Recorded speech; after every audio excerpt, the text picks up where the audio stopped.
onun için ağlarım. Çok hayırsızmışsın yar, hadi çek git bakalım.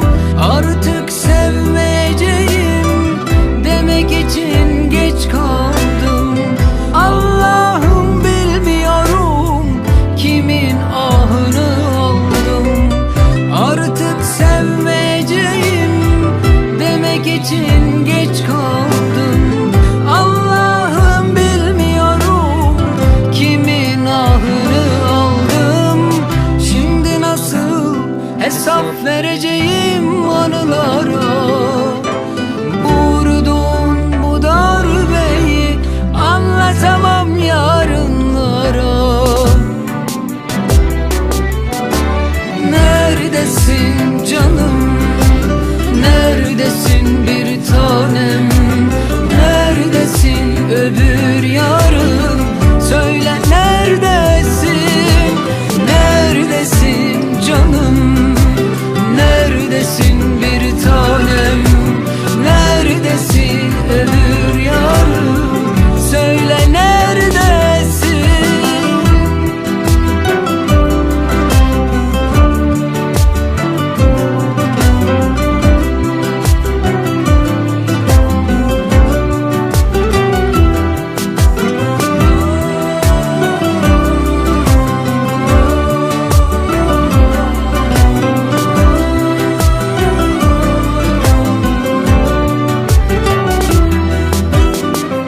Yüreğimden vurdun beni, onun için ağlarım. Çok hayırsızmışsın yar, hadi çek git bakalım. Artık sevmeyeceğim demek için geç kaldım. Allah'ım bilmiyorum kimin ahını aldım. Şimdi nasıl hesap vereceğim anılara?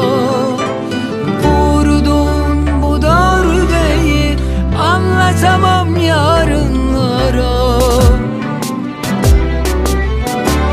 Neredesin canım? Neredesin bir tanem? Neredesin öbür yarın? Söyle neredesin? Neredesin canım? Neredesin bir tanem? Neredesin öbür yarın? Söyle neredesin? Neredesin canım? Neredesin bir tanem? Neredesin öbür yarım? Söyle neredesin? Neredesin canım? Neredesin bir tanem?